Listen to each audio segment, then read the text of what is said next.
Assalamualaikum, greetings and peace be upon you. Welcome again to Bapahebat podcast production brought to you by Bapahebat SG. This program is sponsored by Center for Leadership Forum and supported by Yayasan Mendaki. The theme for this podcast series is Ayahku, which means my father in English. We have our esteemed guest today, Ms. Zulayqah Zulkifli, who is a social worker and co-founder of Project Heals. To my audience and the viewers, today we are not going to talk about Project Heals. I mean, we already mentioned about Project Heals and all that. But we want to talk about Ms. Zulayqah's dad. Yeah. I think this is going to make me cry. I'm sure it will. And I don't have tissue paper standing by here. Anyway. So we're going to continue with this podcast with background stories about your family. Yes. And Ms. Zulayqah has willingly agreed to share some of the stories, particularly about her father being a single parent at some stage of her life. Yeah. Right? That's right. Okay, where do we begin? Okay, let's start with, at what age is your father when you were born? How old was he when you were born? My father married my mom late, so when I was born, if you do the maths correctly, he's probably 34. 34, okay. Yeah. And you are the second of 4 children, right? Yes, that's right. Okay. The eldest one is the Zul Hakim. Correct, Zul Hakim. Okay. And you have 2 younger brothers. Yes, Okay. Zulastri. So you are the and only Zulayqah. girl? No, Oh, I have sorry. one more sister underneath me, Zulastri. Oh, the third one. The third one. Okay. Yes. So it's boy, girl, girl, boy. Yes. Okay, now, your growing up years, where did you grow up? I grew up in Bukit Merah, Red Hill area. My parents' matrimonial flat was located at Henderson. Okay. So it's closer, it's in between Tiong Bahru and Red Hill. Okay. Yeah. What was your dad working as at that time? At that point of time, my father was working as a maintenance technician. Maintenance He was like hopping at different condominiums. Yeah. Okay. All right. So as you have shared with me previously, your dad became a single dad after your parents' divorce. Yeah. And you were... I was 16 years old. 16 years old. Yeah. Okay. So from the age of 16, so your eldest brother was 18. That's right. And then you were 16. What about your 2 other siblings, the younger siblings? They are just a year younger than me. So if I'm 16, my sister's 15, and then my younger brother is 14. Okay. Yeah. So at 16, you were probably in secondary 4? Yes, I'm in secondary 4. You were in secondary 4? Yes. Okay. Now, out of the blue, you had no mom, right? Yeah. And I assume at the age of 16, you had no choice but to assume that mother figure role in the family? Yeah.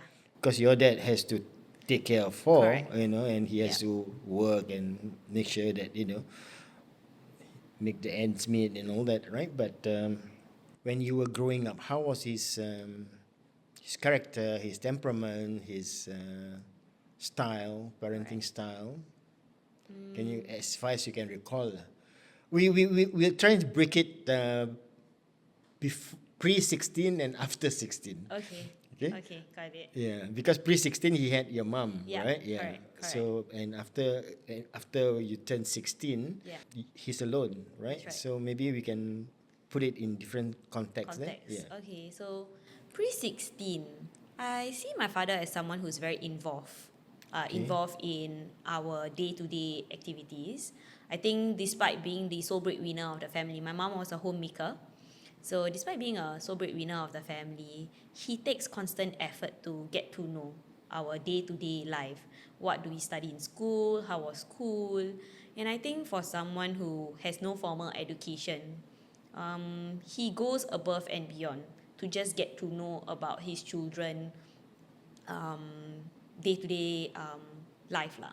And I think to maybe cite a few examples, our weekend activities, because then we didn't have Netflix, we didn't have Spotify, we didn't have Disney Plus and all this. So it was a very simple life. It's TV. If you have TV, also it's just the basic channels, not the subscription and all that, right?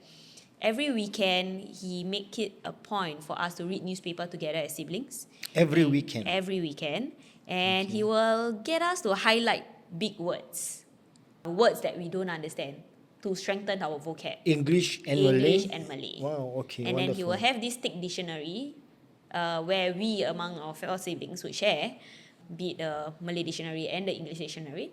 So we will highlight all those words, write it down on a foolscap paper, list it out, and then we will copy out what does it mean and try to form a sentence out of it. So that's how my father taught us, which is very, I would say, impressive for someone who has no formal education. So who would go through it? He would go through it? He will go through it with us. He will go through it? He will go through it with okay. us. So even though he don't understand, but he will try his best. Okay, he's good in Malay, I would say. Okay. His English, my older brother at that point of time, he was a little bit older, right? So he fared better than all of Okay. us. So my older brother did chip in and try to help out.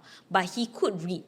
Like he could read and tell us what is it about. Okay. It's just that when it gets a bit too, the words get too big, then he will say, okay, refer to the dictionary. What does it say? And he will make us write it down and then recite it in front of him, what it means. okay. Yeah.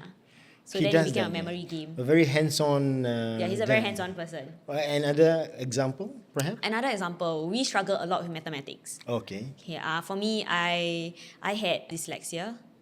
So I struggle with writing on straight lines. So I have this tendency of writing above and beyond, underneath the lines, and Kelaut lah, they call it. kelaut, and counts. I can't count. So I struggle a lot because of the transition. When I was younger, I was in madrasah, and then suddenly there was a swap to secular education. So I cannot go into this transition mode.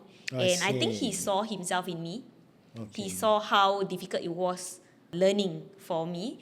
So he went on to ask me, what is it that... he had a conversation with me and I was 7. He said, why is it very hard for you to understand what your teacher say? Why do you not understand? So I said, I just cannot process. And I told him it's boring. I said, it's boring. I just go there, the teacher teach me, it's boring. So what he did was, he made learning more fun. So me and my siblings would actually pick up saga seeds after school. So we never understood what's the rationale of picking up the saga seed. So he said, okay, on your way from school, you will walk back home. So when you walk back home, there is this tree. So there is this tree, then there is a saga seed. So pick as many saga seeds as you can. So me among my siblings, we took it as a competition. Okay, let's see who has the more saga seed, right? We got back home and then our dad asked, okay, so did y'all get the saga seeds? So they say, yeah, we got. See, I have the redder one, I have the lighter red. So my dad said, okay, so now wash the saga seed. So we wash all these. And then it became a tool of education. So he taught us maths using saga seeds. Wow. Yeah, so that was fun. Because we didn't have... At that point of time, calculator wasn't a thing. Yes. And of course... These are mental sums, actually. Correct, yeah. mental sums, yeah. It was... And I think he knew that most of his children were very tactile. Like I specifically am a very tactile individual. So he will make it as fun as he can. He will make me count and then do a lot of the subtraction, multiplications and all that. Yeah. Wow. So he after speaking to you, he probably have already ascertained your weaknesses. Correct. And where are Yeah. the areas that you need help with. Yes. And he actually formed his own work. Way of- yeah. Oh, wonderful. Yeah. Anything else that you want to share about what I he think- did? Yeah, that was brilliant, actually. Yeah, and I think like that it was like pre-16, right? Post-16, of course, again, because we grew up with very little. We grew up poor. We didn't have many things. Like we don't even have laptop. Even though we only get laptop like when my brother was in JC. Yeah, that was also with assistance and we had to share one laptop. When I was in secondary school, I remember we have to do coursework, right, to complete our N-level. So I was actually pursuing my N-level DNT and we had a lot of pre-coursework things. Right. I remember with his motorbike, he will ride all around Singapore just to make sure that I got a glimpse of a good picture of a good bus stop. Because at that year, we had to actually think about how to make an inclusive bus stop and see what are the different designs of bus stops in Singapore. So he wrote, so we went to Bedok, we went to Choa Chu Kang, and I think that was something memorable for me because we rode through rain, like in the rain, under the hot sun together, and we had conversation. And I think him, even though he doesn't know much about the coursework itself, but he saw how this is an opportunity for him to journey with me. So he also used his technical skill to also tell me how certain things, because I was very interested in DNT mainly because of him as well. I was learning all the screws, the bolt. So I have conversations like him, and in my coursework, I also have conversations and ask him like, how do we make this nicer? So that's when he teach me how to use a specific paint to paint the wood, how to do proper carpentries and all that. So that's how it also felt like a project with my dad rather than an N-level project. Wow. So it was a breeze. Like, it was a breeze for me and it wasn't hard because I had my dad with me for that. Wonderful.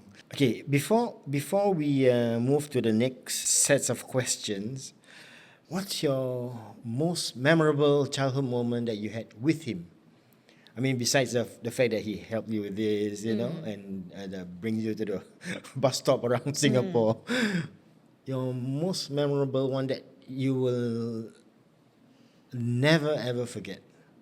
Most memorable. Maybe some quiet moments with him or some sad moments with him. It can be pre-16 and after 16. I think when he first taught me how to pray. How to pray? Yeah. Okay. And I think it was a very interesting way of teaching. Unlike how my other peers were taught how to pray, my dad didn't impose the idea of like religion on me, but he taught faith in his own little way. Okay. May not be someone who understood faith completely or the best, but he taught the steps. He taught how to recite, and I think that was memorable because I recall when I was younger, I prayed in a very unique way. So my father taught me how to pray even without the telekung on and all that. So he said, it's okay, you can just do it. It's okay if you stumble. Yeah, the whole idea of having a sujadah, a prayer mat, wasn't a thing as well because we didn't have that. So I used handkerchief to pray. Until today, I still use handkerchief to pray. So I think that was one of the quiet moments that I have with my dad, how he taught us to pray and how I used to. And it started with me just modeling his behavior. That means when he prays, I just follow the action. Right. Yeah, and then you it's were like slowly. what, 5, 6? Yeah, 5, 6. Yeah. And then it became like 5, then it became a habit. Yeah, then after that, then he started asking, do you want to try reciting? So he taught Surah Al-Fatiha first, and then subsequently he taught the bigger surahs that I was able to grapple with. Yeah. Wonderful. He certainly knows his children well, yeah? Yeah, he does. And I think he knows what works and what don't work for his children. And I think that is something that I really appreciated because, like I said, we may not have the best resources and all that, but we had everything because we had him. Right. Yeah. Subhanallah. Okay. Now, what was your naughtiest moment that really made him go crazy? Naughtiest moment. You must have been naughty, right? One point in your life. Yes, of course, definitely. Okay. Okay, so my dad made it clear that no BGR during our schooling days, like no boy-girl relationship lah. It was in primary school. Oh, primary school. Primary school. Wow. Yeah, so okay, what happened was... They expect you to start early, huh? You show potential. Yeah. So, at that point of time, so there was this boy in my class. He confessed and he wrote a love letter. Okay. And then he slotted it in my school bag. And you were in primary? I was in primary 4? Primary 4, okay. Yeah, he slotted that love letter in my school bag. I didn't know. Okay. So I casually went back home. But I know he had something for me, for sure. I wasn't that blur to not figure it out. Yeah, so I know he had something. So I went home as per usual. So my dad will always check our school bag. Okay. To check for homework lah, not to check for other things, but to check for homework, to make sure that our school diaries are signed, where parents need to sign. And he will actually, before bedtime, and this always happen before bedtime. Like he always ask, oh, do you have homework? Then we will have to tell honestly lah, oh, have or don't have, oh, your test need me to sign or not. Yeah. Then as you were dragging out that school diary, then the love letter came out. Love letter. The love letter came out and he asked, what is this? I said, I don't know. Okay. Yeah, you So are then he telling the opened the truth. letter. Yeah, I uh-huh. said, I don't know. He opened the letter. So my father was very angry that there was this whole thing going on. And I think he went to the school to ask because I think it happened during mother tongue class. So he went to ask the Malay teacher, what was going on? My kid is only 10 years old and then there's a love letter coming up. So yeah, that was something that I really saw how angry he was and I understood that BJR was not a thing. Ladies and gentlemen, we had just interviewed Ms. Zulayqah Zulkifli, a social worker and the co-founder of Project Heals, where she shared stories, anecdotes about her childhood, family, particularly her dad, who became a single parent when she was 16 years old. And with that, thank you for watching this Bapakau podcast production brought to you by Bapahebat SG, supported by Center for Leadership Forum and supported by Yayasan Mendaki. Till we meet again next time, Assalamualaikum warahmatullahi wabarakatuh. Peace be upon you. Thank you.